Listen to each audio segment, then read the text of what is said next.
Que bênção. Eu costumo brincar em situações assim que, se aqui é incrível, imagina como será no céu. Milhares e milhares de vozes entoando com essa alegria, com esse amor, com esse apreço ao Senhor.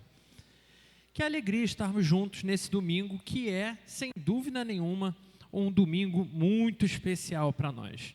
Hoje, não só é um culto de domingo, que já seria motivo para a gente celebrar bastante, mas tem muito mais novidade. Hoje é dia de celebração, hoje é dia de comunhão, hoje é dia de reencontro. Hoje é Natal, Natal vivido em comunidade.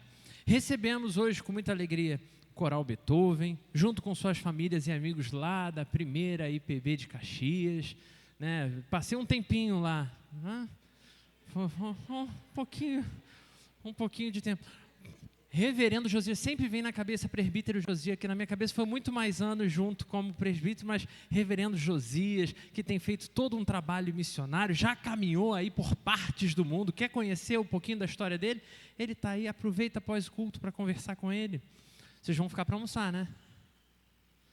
Não? Então, assim que acabar o culto, você agarra ele e fala, não vai embora sem me contar a história. Aí pronto, ele fica para almoçar. A Sônia não? Não, sinistra. Eu conheci tia Sônia, eu ainda estava na UCP com as crianças, entendeu? Ela lá trabalhando, servindo ao Senhor, várias cantatas, vários ensinos, Deus é bom. A casa é do Senhor, queridos, e quando Ele nos reúne, a alegria tem que se multiplicar, é isso mesmo. Hoje também vivemos uma primeira dose do sabor da fé, aquele tempo simples, precioso de conversa, de risada, de abraço, de comunhão verdadeira.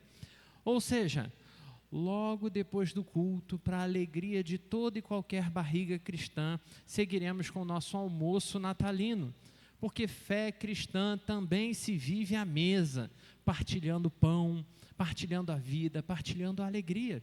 Mas acima de tudo, como eu já cantei a pedra aqui, hoje celebramos o nosso domingo de Natal. E é importante dizer isso com honestidade. Nós chegamos com certeza aqui hoje com muitos diferentes motivos, com muitos corações das formas mais diferentes possível. Tem gente que chega com o coração leve, feliz, celebrando vitória, comemorando conquista. Afinal de contas, não podia deixar passar, né? Até no futebol, tem time por aí que resolveu ganhar quase tudo esse ano. E aí o coração já chega sorrindo para adorar o Senhor. Mas também tem aqueles que chegam à casa do Senhor cansados, oprimidos, tristes. Gente que chega machucada, gente que não consegue mais se empolgar com nada. Passa dia, passa ocasião, passa aniversário, passa celebração e nada motiva. Gente para quem o Natal perdeu um pouco do brilho que já teve um dia. Gente para quem tudo virou motivo de reclamação, murmuração. Nada vai dar certo, tudo é muito pesado. E sabe o que é bonito quando a gente olha para o verdadeiro Natal? Ele não escolhe público. Ele não atende só quem está bem. Ele não fala apenas com quem já estava alegre antes. Porque o Natal tem esse poder transformador. Ele pega corações endurecidos e amolece. Pega coração cansado e renova. Ele pega corações que se acostumaram a viver amargurados e os ensina a se alegrar de novo na presença do Senhor. Não só com grandes coisas apenas, mas com simples, com o cotidiano, com o encontro, com a presença que realmente importa. Porque o Natal nos lembra de algo fundamental. E, em primeiro lugar, Deus veio ao nosso encontro. Mas não foi só isso já seria extraordinário. Mas também nos lembra que Deus entra na minha história, na sua história. E Deus escolhe caminhar conosco todo dia da nossa vida.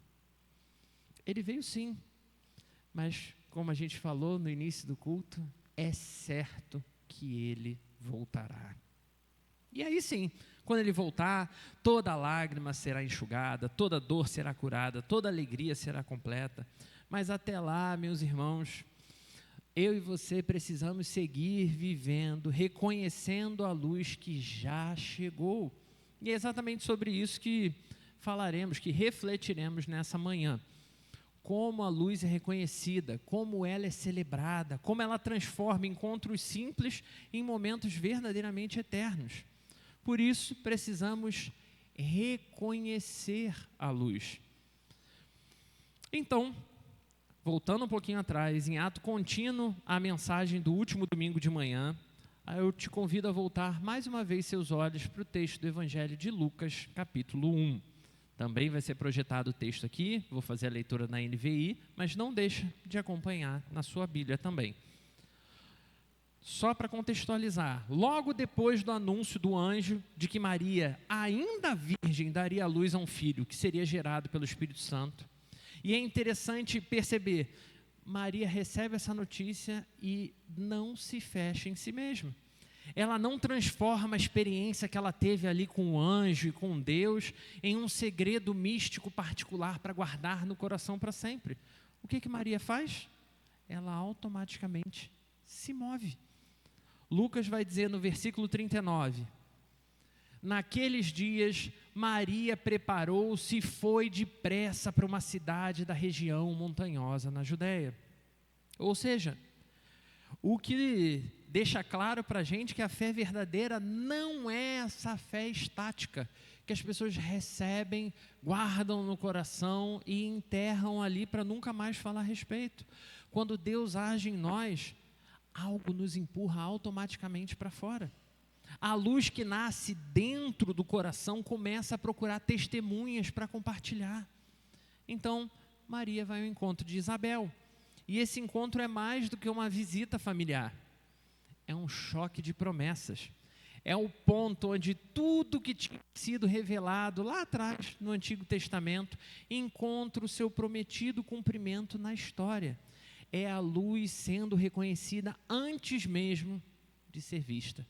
Vamos ao texto. Lucas capítulo 1, volta aí o 39 de novo, do 39 ao 45. Diz assim a palavra do Senhor: naqueles dias, Maria preparou-se e foi depressa para uma cidade da região montanhosa da Judéia. Ao chegar, entrou na casa de Zacarias e saudou Isabel.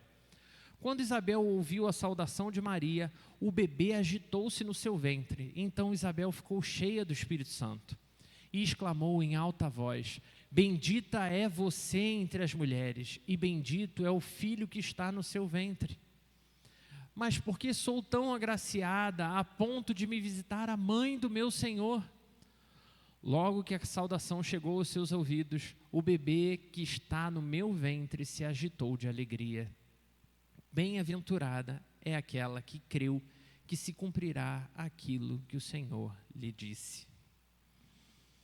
Irmãos, acabamos de ler um texto sensacional. Não é apenas um registro de uma visita entre duas parentes. É um relato de um encontro carregado de revelação e promessa. Duas mulheres comuns, duas histórias improváveis, dois momentos de vida muito distintos. Dois ventres que foram tocados pela promessa do Senhor. E no meio dessas duas pessoas, um Deus que já está agindo antes mesmo de que elas pudessem ver qualquer coisa. Nenhuma palavra ainda tinha sido explicada, nenhum milagre foi anunciado publicamente, nenhum sinal tinha sido mostrado ao mundo. E ainda assim, a luz que estava ali presente começa a se tornar conhecida. E sendo reconhecida, já começa a produzir alegria nos corações. Porque quando Deus começa a agir, a fé não pode ficar parada. Ela se move, ela busca, ela se aproxima, ela quer ter mais profundidade. E é isso que a gente vê em Maria. Antes de falar com qualquer outra pessoa, ela caminha, se move. Antes de explicar, ela assume uma posição obediente. Antes de entender tudo, como seria, quantos meses, será que porque é um filho de Deus vai nascer em 2 semanas? Ela se levanta. É exatamente aí que começa o nosso primeiro ponto de reflexão dessa manhã. E o ponto 1 é: a fé nos move em direção ao outro. E isso é uma mensagem para o nosso tempo. Maria vai, o texto diz que ela vai apressadamente. Não por ansiedade vazia, mas por obediência cheia de fé. Ela acabou de ouvir algo que é impossível, uma virgem gerar. Mas em vez de se paralisar, em vez de ficar ali atônita com o acontecido, ela se põe em movimento. Ela vai confirmar, compartilhar, servir. Ela vai se dispor a ser o que Deus a chamou a ser. Isso é uma característica muito própria da narrativa de Lucas. Eu ainda conversava com a Thaís ontem à noite, né? Enquanto a gente pensava, né, como fazer esse tema, né, que a gente vem trabalhando desde o advento, né, o seguindo a luz. Qual o evangelho que eu usaria para a gente estudar o nascimento de Jesus? E aí Lucas se destacou muito. Porque Lucas sempre faz questão de reforçar a fé genuína. Uma fé que caminha, uma fé que encontra, uma fé que se expressa em relação com os outros. Maria não vai para provar nada para ninguém, não, gente. Ela vai estar com alguém que também foi tocada por Deus. E isso é algo que deve também nos levar a refletir sobre a minha e sobre a sua fé. Pois uma fé que não gera movimento costuma, com muita frequência, virar religiosidade fria, vazia. A gente cumpre bem o protocolo, mas o coração não muda. É a pessoa que é capaz de usar uma camisa escrita que a alegria do Senhor é a nossa força, com um desenho bem bonito embaixo, mas vive sem demonstrar nem nenhuma alegria, muito menos qualquer força. Quando Deus age em nós, Ele nos empurra para a comunhão, Ele nos empurra para a partilha, para o encorajamento mútuo. E a gente não precisa estar bem. Quantas vezes, quem é cristão há mais tempo aí, quantas vezes você está naquele momento dificílimo, vem alguém e te conta um problema, que é um problema, mas se fosse comparar, é bem menor que o seu problema, e aí você ouve, acolhe, ora, apoia, e o Senhor enche o nosso coração. Você não precisa nem que a outra pessoa faça mais nada. Afinal de contas, a luz não foi feita para ficar trancada num quarto, para ficar reservada só para mim e para você. Ela nos conduz a novos encontros. Ela visa iluminar tudo e todos por onde qualquer um que foi tocado pela luz passar. E isso nos leva a refletir um pouco mais profundo, agora no segundo ponto. A luz é reconhecida pelo próprio Espírito, não pela aparência. E aqui eu até escrevi uma expressão que eu escrevo muito, mas falo pouco, e isso é culpa da minha avó, sua mãe, que é vixe, entendeu? Vixe, carioca não fala vixe, né? Mas minha avó nordestina falava muito vixe, então escrevo muito vixe. Esse ponto aqui já derruba grande parte dos pregadores do Instagram, pois a relação aqui é outra. Não é um sucesso e aprovação nos moldes que a gente está acostumado a avaliar, não. É a ação pura e completa do Espírito Santo, do Senhor. Por isso, nesse trecho, se a gente lê com a devida atenção, o texto fica absolutamente extraordinário. Presta atenção, projeta aí, por favor, versículo 41.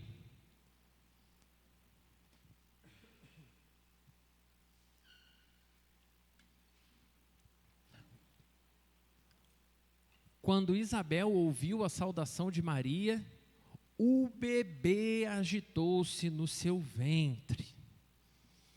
E aqui eu não sei se você entendeu bem o texto, mas o que a gente está lendo é, João Batista não nasceu ainda, não nasceu.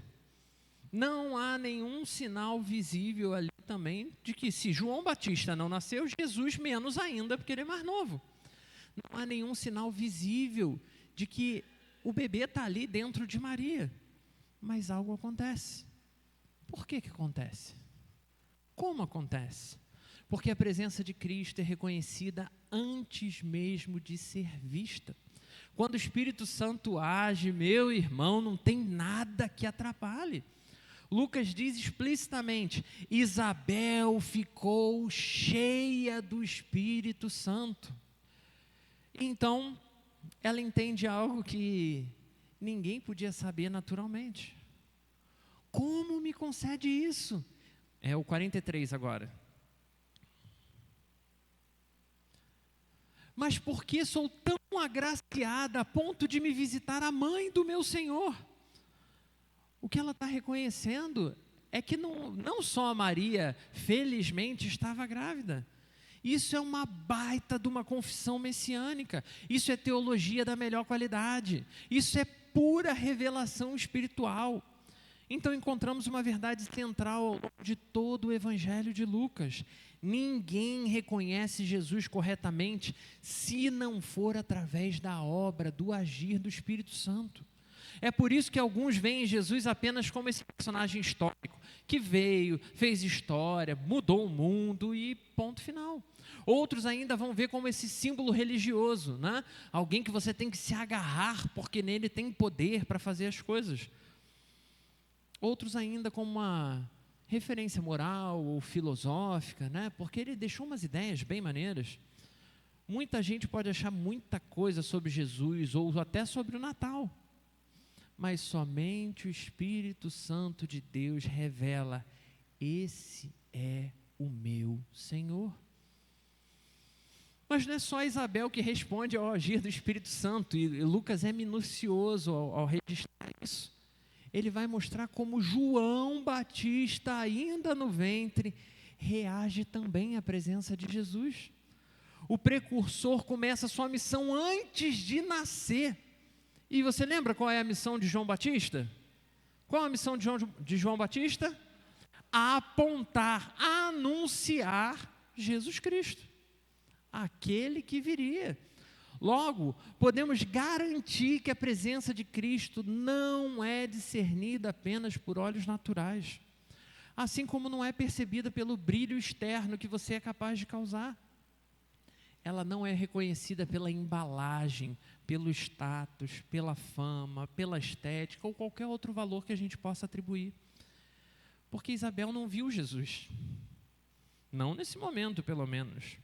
João estava dentro da barriga da mãe, nem tinha visto ainda nenhuma luz.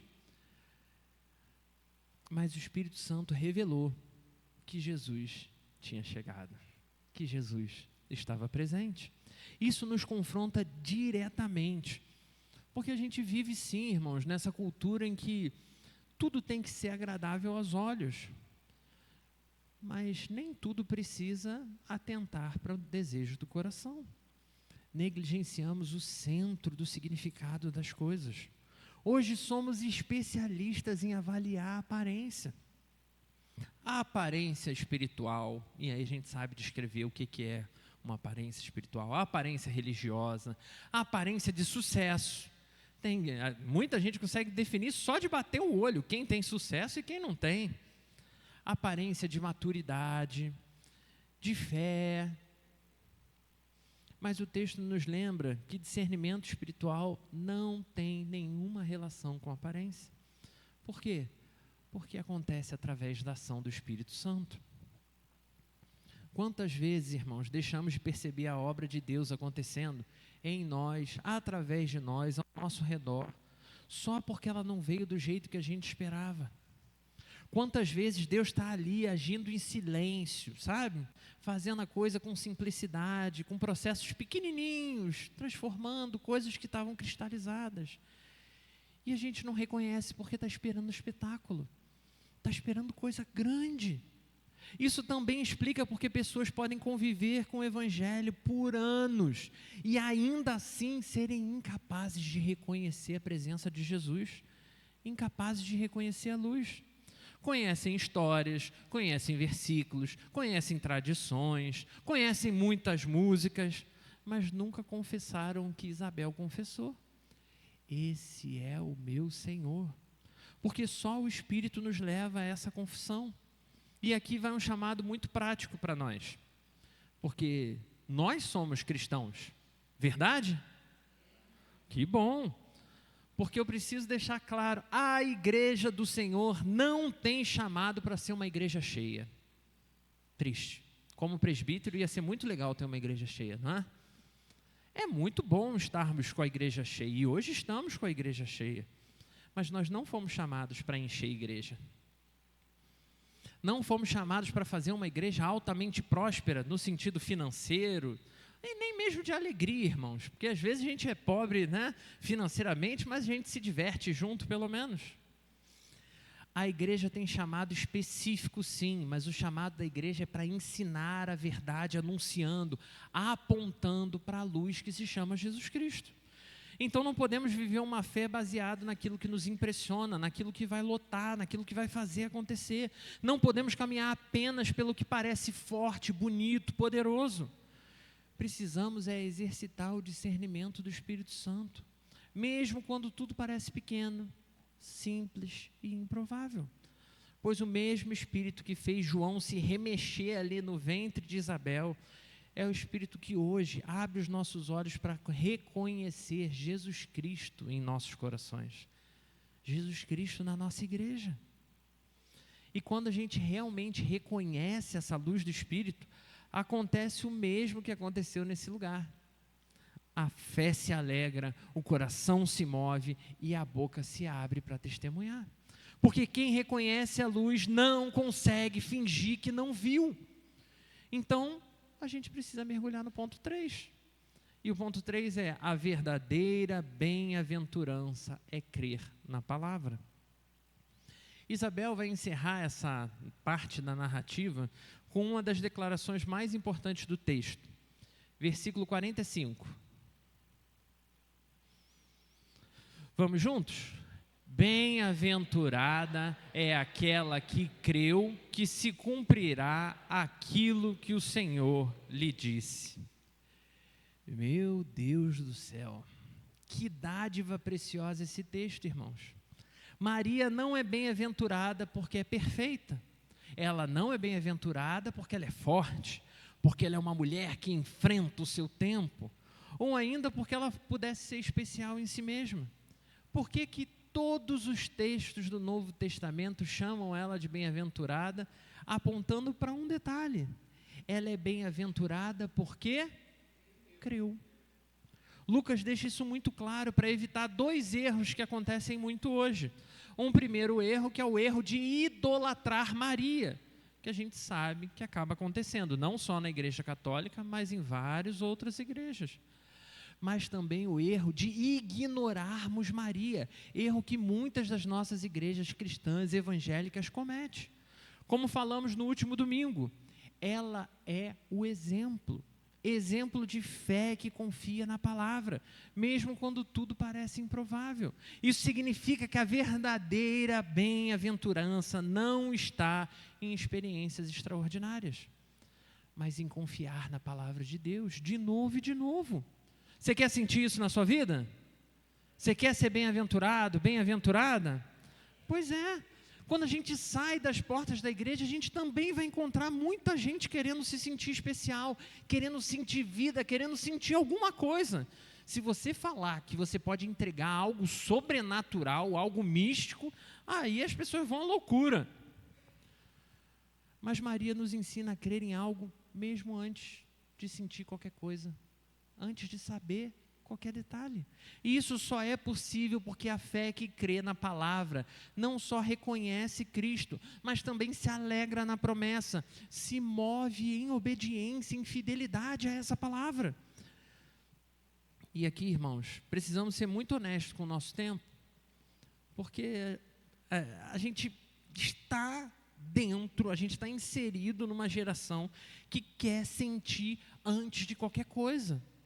É a pessoa que ela, para fazer o certo, para fazer o óbvio, ela vai ajoelhar e vai falar: Senhor, eu quero sentir que eu tenho que fazer o certo. Ou ainda, vamos para o outro lado, né? Eu quero sentir que eu preciso abandonar o errado. Uma geração que quer experimentar antes de obedecer, ver sinais antes de expressar qualquer confiança no Senhor. A pergunta comum hoje é: o que eu vou sentir? O que eu vou ganhar? O que Deus vai fazer por mim agora? Tem vigília? Então, o que essa vigília vai me propiciar? Eu vou ser mais espiritual? Que experiência isso pode me proporcionar? E de novo, se a gente volta os olhos para o texto, a gente vê essa jovem Maria e encontramos alguém que só entendeu que se foi Deus que falou, ela confia. Vai acontecer. Isso nos mostra que a fé verdadeira continua confiando quando a emoção vai embora. Porque aqui não tem como. Tem alguém aqui que nunca foi num retiro ou acampamento de igreja?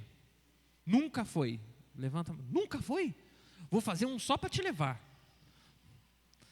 Porque é ou não é maravilhoso, irmãos? É incrível, você volta de lá, o coração está radiante, você quer orar, você quer contar para as pessoas, você quer viver a fé, agora ninguém me para, vou evangelizar o mundo inteiro. E aí você vai para o culto de domingo, que geralmente encerra no domingo, né, o seu acampamento, e aí é aquela coisa maravilhosa, aí vai todo mundo lá para frente, você abraça aquela pessoa fedida que está do seu lado, e você fica feliz com isso. E aí vem a segunda-feira, e a rotina volta, a vida volta ao normal, e todo aquele fogo, aquela alegria, vai embora.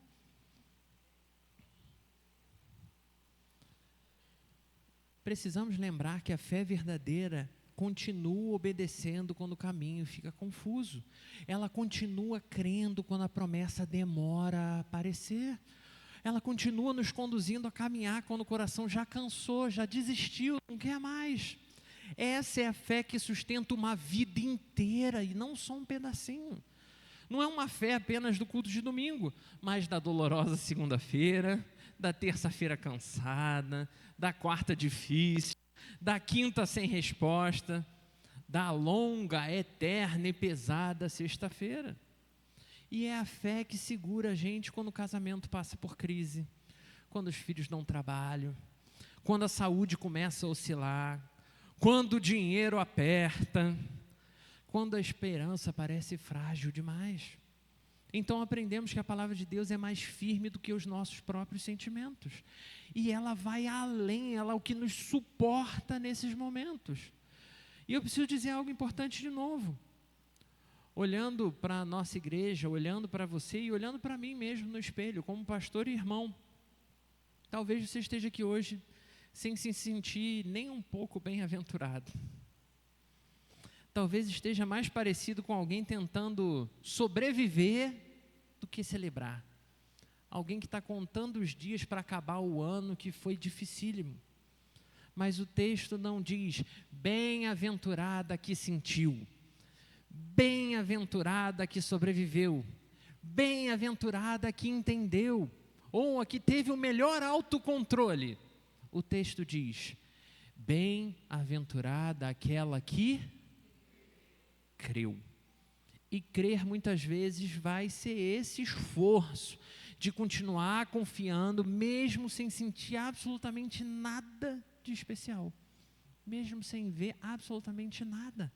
Essa é a fé que reconhece a luz, essa é a fé que se alegra na promessa, essa é a fé que vai continuar nos movendo na direção de obedecer ao Senhor. E essa fé, meu irmão, pode ter certeza absoluta, nunca vai ser decepcionada. Por quê? Porque exatamente como Isabel declarou, serão cumpridas as palavras que lhe foram ditas da parte do Senhor. Não porque Maria era especial, mas porque o próprio Deus é fiel à sua palavra, à sua fala, à sua promessa. Esse encontro entre Maria e Isabel é o que vai servir para alimentar a chama do nosso coração, nos fazendo lembrar que a luz precisa gerar movimento na nossa vida, a luz precisa nos levar a reconhecer o Espírito Santo, a luz precisa nos encher de alegria santa, mas tem que também nos fazer basear, confirmar, confiar absolutamente na palavra de Deus. Antes de Belém, antes de Manjedoura, antes dos pastores, a luz já era reconhecida, já era celebrada, já era confessada. E a pergunta que fica para nós é muito simples, muito fácil e muito profunda, se a gente for honesto. Responde no seu coração, só você e Deus. Você reconhece a luz? Quando você se depara com ela, você reconhece que realmente é a luz do Senhor? Ou será que talvez você apenas conhece a história, você respeita Jesus? Meu irmão, minha irmã, se agarra na promessa do Senhor. Hoje, diante do agir desse Espírito, cada um de nós é chamado mais uma vez é convocado nos nossos próprios corações a confessar exatamente como Isabel fez. Ele é o meu Senhor, Jesus Cristo é o meu Senhor. Porque onde Cristo é reconhecido, a fé floresce, a alegria transborda, a luz nunca mais vai passar despercebida. Então, se você admite isso, se você crê nisso, isso é Natal. Então você vive o Natal. É o Deus conosco, Deus em nós, Deus através de nós. E é por isso que nós não caminhamos sozinhos nessa celebração. Caminhamos juntos, como igreja, como família da fé. Então, se você tem andado por aí desgarrado, seja bem-vindo a essa caminhada. Vem caminhar com a gente, reconhecer a luz, viver a luz e espalhar a verdadeira luz. Convido você a fechar os seus olhos. Vamos falar com Deus. Santo e poderoso Deus, que dádiva preciosa é, Senhor. O Senhor veio ao nosso encontro, o Senhor nos alcançou, mas não só isso, o Senhor se preocupa com os momentos difíceis da nossa vida e o Senhor nos saúda, trazendo de novo a luz sobre nós. Obrigado, Senhor, porque o Senhor não desiste de nós, apesar das nossas falhas, apesar, Senhor, das nossas inseguranças. Obrigado, Senhor, porque a cada momento que podemos voltar os nossos olhos para esse texto, vemos que o Senhor, do improvável, é capaz de fazer coisas extraordinárias. Então, Senhor, nós cremos, nós acreditamos que o Senhor também fará isso na nossa casa, na nossa mente, no nosso coração, no nosso trabalho. Move cada um de nós, Senhor, para que o mundo conheça o verdadeiro sentido do Natal. Senhor, leva-nos a viver como um farol para esse mundo que vive em trevas. Assim oramos, Senhor, em nome de Jesus. Amém.